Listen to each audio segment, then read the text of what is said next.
লেখচিত্র অঙ্কন করে একটা ফাংশনের ডোমেন অ্যান্ড রেঞ্জ বের করো। এই প্রশ্নটা এসএসসি এক্সামে কোনো না কোনো বোর্ডের একটা সৃজনশীলের গতে 100% চলে আসবে। গতে আসা মানেই হচ্ছে আমাদের কত 4 মার্ক। আর আমরা এই 4 মার্ক পাওয়ার জন্য এখন পর্যন্ত অনেক চেষ্টা করছি, কিন্তু এই গ্রাফ অঙ্কন করে বা লেখচিত্র অঙ্কন করে ফাংশনের ডোমেন অ্যান্ড রেঞ্জ বের করার কনসেপ্টটা ক্লিয়ার করতে পারিনি। আজকের এই ছোট্ট ভিডিওটা দেখলেই তোমাদের ফাংশন থেকে লেখচিত্র অঙ্কন করে তার ডোমেন রেঞ্জ বের করা ক্লিয়ার হয়ে যাবে। তো চলো আমরা এই ফাংশনটা ডোমেন অ্যান্ড রেঞ্জ বের করি। প্রশ্নটা আসছিল আমাদের বরিশাল বোর্ড 2025 সালে। তো তোমরা যারা 26-এ দিচ্ছ, তোমরা যারা 27-এ দিবা, 28-এ দিবা, যখনই দাও এই প্রশ্নের সম্মুখীন হবা। দেখো প্রশ্নে বলা আছে f of x is equal to এটা, g of x is equal to এটা, h of x is equal to g of x divided f of x. এর লেখচিত্র অঙ্কন করো আর ডোমেন রেঞ্জ বের করো। ফার্স্ট অফ অল আমরা এই f of x and g of x দিয়ে আমাদের এইচ অফ এক্সটাকে সিম্পলিফাই করি। H of x is equal to কি দেওয়া আছে বলো, g of x divided f of x. আচ্ছা, জি অফ এক্স এর ভ্যালুটা এখানে ইনপুট দাও। দেওয়া আছে আমাদের কত, 27 to the power x plus 1, আর এখানে কত 3 to the power 2x plus 1। ওকে, এটা যদি সিম্পলিফাই করো 27 কে কি লেখা যায়, 3 টু দি পাওয়ার কত 3x, মানে 3 টু দি পাওয়ার 3, তাহলে এখানে মাল্টিপ্লাই করলে 3x প্লাস 3, কারণ উপরে সবাই আমাদের পাওয়ার, আর এখানে 3 to the power 2x plus 1। ওকে, এবার দেখো দুইটা বেস 3 3, তো আমি সূচকীয় ফরম্যাট থেকে একটা 3 লিখি, দেন এটা থেকে এটা মাইনাস হবে, অর্থাৎ তাহলে কি 3x plus 3 minus 2x minus 1। এই কনসেপ্টটা আমরা আশা করি জানি। তাহলে দেখো এখানে কত হচ্ছে 3 টু দি পাওয়ার, এখানে থাকতেছে আমাদের কত বলো, একটা সিঙ্গেল এক্স আর হচ্ছে আমাদের প্লাস 2। যে এইটা আসলে কি দাঁড়ালো বলো, এইচ অফ এক্স, এটা আমাদের বলো এইচ অফ এক্স। তাহলে H of x is equal two পাইলাম 3 to the power x plus 2। আসলে আমাদের এই এইচ অফ এক্স এর ডোমেন এন্ড রেঞ্জ বের করতে হবে। ওকে, এরপরে করণীয় দেখো কি, এরপরে করণীয় হচ্ছে তোমার ভ্যালু বের করা। তুমি randomly x and H of x এর ভ্যালু বের করবা। এর জন্য একটা তুমি ছক বানাবা। ধরো এটা একটা ছক বানাইলাম আমি, ছকে মাঝখানে একটা লাইন দিবা, তারপর ধরো উপরে এক্স, নিচে হচ্ছে এইচ অফ এক্স, একটা দুইটা ধরো, তারপর 3টা 4টা 5টা ভ্যালু, 5টা বের করলে এনাফ, 5টা বের করলে এনাফ, বুঝে যাবা, তাহলে বুঝে যাবা। দেখো উপরে দিবা তুমি হচ্ছে কি বলো এক্স, নিচে দিবা হচ্ছে তুমি কি H of x. H of x মানে কিন্তু হচ্ছে আমাদের ওয়াই, কারণ যে কোনো ফাংশনকে আমরা লিখি F of x is equal to Y, তাহলে এইচ অফ এক্স যেটা ছিল এটা মানে কি ওয়াই। আমি তো তাহলে এক্স এর ভ্যালু ওয়াই এর ভ্যালু আর কি বের করতেছি। ওকে, এবার তুমি দেখো ইচ্ছা মতো কিছু ভ্যালু ধরো। যদি এখানে ধরো তুমি এক কাজ করো, কত ধরবা, ধরো 0 ধরো। প্রথমে যদি এক্স এর ভ্যালু 0 ধরো, যখন এক্স ইজ ইকুয়াল টু 0, তখন আসলে ওয়াই এর ভ্যালু কত বলো, 3 টু দি পাওয়ার, এই যে দেখো এক্স প্লাস 2 না, 0 প্লাস 2, দ্যাট মিনস এটা থাকতেছে আমাদের কত 9, তাহলে এটা হচ্ছে আমাদের কত 9। এবার তুমি পজিটিভ দিকে কিছু আগাও, ধরো এখানে পজিটিভ 1 নাও, তাহলে ওয়াই এর ভ্যালু কত আসতেছে বলো, যখন পজিটিভ 1 নিলা ওয়াই এর ভ্যালু 3 টু দি পাওয়ার, দেখো 1 প্লাস 2 মানে কত 3, অর্থাৎ 27, 3 টু দি পাওয়ার 3 দেই, এটা হচ্ছে আমাদের 27। যদি এক্স এর ভ্যালু তুমি হচ্ছে 2 দিতা, তাহলে ওয়াই এর ভ্যালু কত আসতো বলো, যে 2 প্লাস 2 মানে 4, তাহলে 3 to the power 4, that means 81। এটা হচ্ছে আমাদের ধরো, এটা হচ্ছে যদি 2 দিতাম, এটা হচ্ছে আমাদের 81, এটা যদি 1 দিতাম তখন আমাদের হচ্ছে 27। ওকে, আচ্ছা এবার তুমি যদি মাইনাস কিছু ভ্যালু নাও, তো ধরো মাইনাস ভ্যালু নিলাম, অর্থাৎ এখানে নিলাম -1। তুমি যদি এখানে -1 বসাও তাহলে কত আসতেছে বলো, 3 টু দি পাওয়ার পজিটিভ 1 মানে শুধু হচ্ছে আমাদের 3। যদি এখানে নেগেটিভ 2 দিতা তখন কত হতো বলো, নেগেটিভ 2 দিলে, এখানে দেখো নেগেটিভ 2 দিলে হচ্ছে 3 টু দি পাওয়ার কত 0, অর্থাৎ এখানে আমাদের কত 3 টু দি পাওয়ার 0 মানে কত আমাদের বলো, 3 টু দি পাওয়ার 0 মানে কত 1, এটা বুঝছো। এবার আরেক কাজ করি, আরো কিছু ভ্যালু নেই, তাহলে আমাদের বুঝতে সুবিধা হবে। ধরো এই কাজটা কি, আমি এইদিকে আরেক কিছু ছক বানাই, আমাদের ছকটা একটু বাড়ালে সুবিধা হবে। দুটা নেই, ধরো -2 না, এবার যদি -3 নিতাম তাহলে কত আসতো বলো, 3 টু দি পাওয়ার -3 মানে কত বলো, এখানে হচ্ছে 3 টু দি পাওয়ার -1। দেখো এক্স এর ভ্যালু যদি -3 নাও, তাহলে ওয়াই এর ভ্যালু দাঁড়াচ্ছে 3 টু দি পাওয়ার -1, তাহলে দ্যাট মিনস 1/3। আচ্ছা 1/3 মানে কত বলো, 1-কে 3 দ্বারা ভাগ, এটা হচ্ছে আমাদের 0.33, 0.33, ওকে। আবার দেখো তুমি যদি এবার এক্স এর ভ্যালু -4 নিতা, তাহলে ওয়াই এর ভ্যালু কত আসতো বলো, 4 নিলে এটা -2, অর্থাৎ 3^-2, দ্যাট মিনস 1/9, 1/9 মানে কত বলো তো, 1/9, এটা আসতেছে আমাদের 0.11, 0.1111 এরকম কিছু একটা ভ্যালু, ওকে। এইবার ভ্যালুগুলোকে জাস্ট ওখানে বসায় দাও, -3 নিলে 0.33, এখানে যদি -4 নিতা তাহলে কত আসতেছে 0.111 এমনটা, ওকে।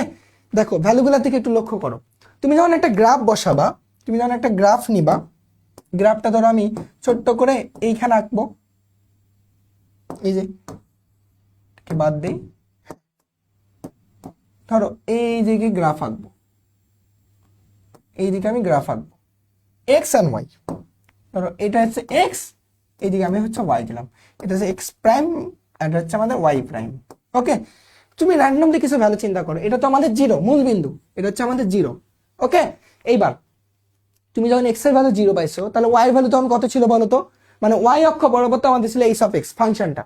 দেখো যখন তুমি 0 নিছো, তাহলে আসলে এই জায়গায় ছিল আমাদের, ধরো 9, এখানে চিন্তা করলাম যে এখানে আমাদের হচ্ছে কত, 9 যদি আর একটু নিচে দিই, ধরো এইখানে চিন্তা করলাম যে এটা হচ্ছে আমাদের 0,9, 0,9, এইখানে ধরো প্রথম বিন্দুটা, এই যেটা, এই বিন্দুটা, দেন পরের বিন্দু কত 127, তাহলে ধরো উপরে একটু দিলাম, ধরো 27 পয়েন্টটা ধরো এখানে দিলাম, তাহলে ধরো এইদিকে এক্স এর ভ্যালু কত 1, তাহলে এইদিকে আমাদের উপর দিকে আগাবে কত বলো 27 পর্যন্ত, তাহলে ধরো এইদিকে একটা পয়েন্ট 127, তারপর দেখো কত 2 দিলে 81, তুমি যদি 2 ঘর আগাই তো এক্স এর ভ্যালু, তোমাদের উপর দিকে আগাতে আগাতে কত বলো 81, 2,81 এমনটা একটা ঘরে আগালো, মানে গ্রাফটা আমাদের ছোট হচ্ছে, ছোট্ট জায়গায়। এবার তুমি একটু লক্ষ্য করো তো, তুমি যখন পজিটিভ ভ্যালু নিচ্ছ, দেখো কিন্তু আমাদের ওয়াই অক্ষের দিকে ভ্যালু বাড়তেছে, মানে ওয়াই ভ্যালুটা আমাদের বাড়তেছে, মানে এই সব এক্স এর ভ্যালুটা বাড়তেছে। কি বললাম, তুমি যদি 3 দিতা, এই ভ্যালু 81 এর থেকে আরো বেশি হতো, অলমোস্ট 729 এর মতো হতো। তুমি যতই ভ্যালু দাও, এই ভ্যালুটা আরো বাড়বে পজিটিভ দিকে। আমি এইটুকু বুঝলাম যে যখন এক্স এর ভ্যালুটা আমি পজিটিভ ইনফিনিটির দিকে আগাচ্ছি, ওয়াইটা কোন দিকে যাচ্ছে বলো, ওয়াইটা হচ্ছে আমাদের পজিটিভ ইনফিনিটির দিকেই যাচ্ছে। এটুকু বুঝছি কি বলো, বুঝছি কিনা? এক্স এর ভ্যালু পজিটিভ দিকে আগানো, ওয়াই এর ভ্যালু পজিটিভ দিকে আগাচ্ছে, মানে এটা বাড়তেছে, কমতেছে না কিন্তু। এবার আরেকটা ঘটনার দিকে লক্ষ্য করো, যখন তুমি নেগেটিভ ভ্যালু বসাবা, -1 বসাও, তখন কিন্তু ভ্যালুটা দেখো 3, তাহলে তুমি এখানে যে -1 ঘর চিন্তা করতা, এই দিক থেকে ধরো ওয়াই এর ভ্যালু কত আমাদের আছে বলো 3 তে, এইখানে ধরো এই ভ্যালুটা হচ্ছে আমাদের কত -1,3, এই ভ্যালু, এখানে কিন্তু ওয়াই এর ভ্যালু দেখো পজিটিভই আছে 3। আচ্ছা আবার দেখো, তুমি যখন -2 বসাচ্ছ, সেই ভ্যালু তখন কিন্তু 1, ধরো তুমি -2 বসাও, এটা যদি -2 হতো, তখন ধরো এই ভ্যালুটা ধরো 1 ঘরে আছে, এইখানে অ্যাপ্রক্স এইদিকে চিন্তা করলাম নিচে, আর এটা হচ্ছে আমাদের কত -2, ওয়াই এর ভ্যালু 1, এইভাবে। আবার দেখো তুমি যদি পরের ভ্যালুটা একদম -3 চিন্তা করো, 0.33, তুমি যদি এই ভ্যালুটাকে একটু মুছাই দিই আমরা বুঝার জন্য, ওকে, এইটাকে ধরো একটু বাড়াই দিই, হ্যাঁ ওকে। ধরো তুমি পরের ভ্যালু -3 বসাচ্ছ, মানে এইদিকে -3, এই ভ্যালুটা কত আসতেছে বলো, ওয়াই এর ভ্যালু কত আসতেছে 0.33 না, একদম গিয়ে কাছাকাছি, ধরো একদম কাছাকাছি একটা ভ্যালু। আবার দেখো তুমি যখন -4 বসাচ্ছ, একদম আরো কাছাকাছি চলে আসছে না ভ্যালুটা, একদম আরো কাছাকাছি চলে আসছে না। তার মানে আমাদের আসলে গ্রাফটা কি দাঁড়ালো বলো, গ্রাফটার দিকে লক্ষ্য করো, গ্রাফটার দিকে একটু লক্ষ্য করো, আসলে গ্রাফটা আমাদের দাঁড়াচ্ছে এইরকম, হ্যাঁ সুন্দর হচ্ছিল এমনটা না, মানে এই পয়েন্টটা ধরো এখানে আছে, হ্যাঁ, তাহলে গ্রাফটা কিন্তু আমাদের এমন দাঁড়াচ্ছে, যে গ্রাফ থেকে আমরা বুঝতেছি বলো যে ওয়াই কিন্তু হচ্ছে রেঞ্জ, মানে এই ভ্যালুটা কি বলো, এদেরকে বলা হয় কি রেঞ্জ না, মানে আউটপুট না, আর এইদিকে যাদেরকে ইনপুট দিচ্ছি এদেরকে কিন্তু বলা হয় কিন্তু ডোমেন, ওকে। তুমি ডোমেনের দিকে প্রথমে লক্ষ্য করো, আসলে এক্স এর ভ্যালু ইচ্ছা মতো ইনপুট দেওয়া যাচ্ছে, তুমি পজিটিভ দাও, নেগেটিভ দাও, 0 দাও, যাই দাও, একটা ওয়াই এর ভ্যালু কিন্তু শো করতেছে। দ্যাট মিনস এই ফাংশনে ইনপুট ডাটা আমাদের অল রিয়েল নাম্বার, কি বললাম, অল রিয়েল নাম্বার। যতগুলো নাম্বার আছে পৃথিবীতে সব নাম্বারকে আমরা এখানে ইনপুট দিতে পারি, তাহলে আমাদের ওয়াই এর ভ্যালু কোনো না কোনো একটা ভ্যালু শো করতেছে। দ্যাট মিনস আমি এইটুকু বুঝলাম যে এইখান থেকে ডোমেন কে বলো all Real number, all Real number মানে সবাই। আর রিয়াল নাম্বারকে এভাবেও লেখা যায় যে কি বলো পজিটিভ ইনফিনিটি টু আমাদের নেগেটিভ ইনফিনিটি। আচ্ছা প্রথমে নেগেটিভটা দিই, তাহলে negative infinity two positive infinity, এটাও রিয়াল নাম্বার, একই জিনিস। এইবার তোমার কাজ হচ্ছে রেঞ্জের দিকে লক্ষ্য করো। তুমি রেঞ্জে দেখো কোথাও কি নেগেটিভ ভ্যালু আছে? নাই। তুমি যখনই এক্স এর ভ্যালু নেগেটিভ ভ্যালু দিচ্ছ তখন কিন্তু দেখো ওয়াই এর ভ্যালু কিন্তু কমতে থাকতেছে, বাট কখনো নেগেটিভে আসতেছে না। তুমি ওয়াই এর ভ্যালু তুমি যতই নেগেটিভে আগাও না কেন ওয়াই এর ভ্যালু কমতে কমতে হাইস্ট এই যে একদম এই যে আমাদের বলো এক্স এর অক্ষের সাথে লাগতে থাকবে এমনটা। অর্থাৎ এক্স এর ভ্যালু দেখো তো যখন এখানে লাগবে তখন আসলে ভ্যালুটা কত হয়? জিরো না। একদম যখন ধরো এই ওয়াই এর ভ্যালুটা এখানে লাগবে তখন কত? জিরো। বাট জিরো নেগেটিভ মানে নিচের দিকে তো কোনো ভ্যালু আসতেছে না। আমি এইটুকু কিন্তু বুঝতেছি যে ওয়াই এর ভ্যালুটা অর্থাৎ এই যে রেঞ্জের ভ্যালুটা কি বলো জিরো এর কাছাকাছি, জিরো এর কাছাকাছি থেকে পজিটিভ ইনফিনিটি পর্যন্ত। দেখো আবার লক্ষ্য করো, জিরো এর কাছাকাছি থেকে দেখো দেখো জিরো এর কাছাকাছি থেকে শুরু করে পজিটিভ ইনফিনিটি পর্যন্ত। বুঝছো? বুঝুনি হয়তো। জিরো এর কাছাকাছি থেকে পজিটিভ ইনফিনিটি পর্যন্ত, কিন্তু কখনো দেখো নেগেটিভ হচ্ছে না। আমি এইটুকু ইনশিওর করলাম যে আসলে আমাদের রেঞ্জ যেটা হচ্ছে দেখো দেখো দেখো রেঞ্জ যেটা হচ্ছে কে জিরো থেকে পজিটিভ ইনফিনিটি পর্যন্ত, জিরো থেকে পজিটিভ ইনফিনিটি পর্যন্ত। বুঝছো কি বললাম? একটা ফাংশনের লেখচিত্র থেকে বুঝলাম ডোমেন সবাই, কারণ সবাইকে ইনপুট দিলে আমি একটা করে ভ্যালু পাচ্ছি। রেঞ্জ গ্রাফের স্ট্রাকচার থেকে বুঝতে হবে যে আসলে তোমার ভ্যালুটা কোন দিকে যাচ্ছে, পজিটিভ ইনফিনিটি, বাট এটা জিরো এর কাছাকাছি বা জিরো থেকে এইরকম ভ্যালু। ঠিক আছে?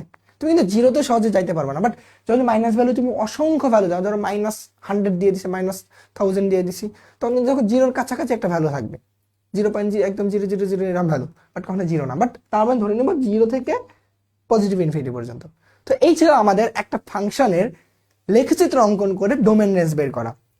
একটু তোমাদের বুঝাইতে সময় লাগলো, বাট তোমরা পরীক্ষার হলে এই কনসেপ্টটা যদি একটু ক্লিয়ার রাখতে পারো এনাফ তোমাদের পরীক্ষার 4 মার্ক পাওয়ার জন্য। তো তোমরা এই ভিডিওটা যদি একটু লক্ষ্য করো, এই ভিডিওটা যদি ভালো করে দেখো, তোমরা পরীক্ষা হলে 100% কোনো না কোনো বোর্ডে কেউ না কেউ তোমার 4 মার্ক পাবো। যদি ভিডিওটা ভালো লাগে অবশ্যই শেয়ার দিয়ে টাইমলাইনে রাখো, পরীক্ষার আগে যেন একবার দেখতে পারো। এখান থেকে আমি বলে রাখলাম একটা প্রশ্ন কিন্তু আসবেই এইরকম। ওকে, সবাই ভালো থাকো, সুস্থ থাকো।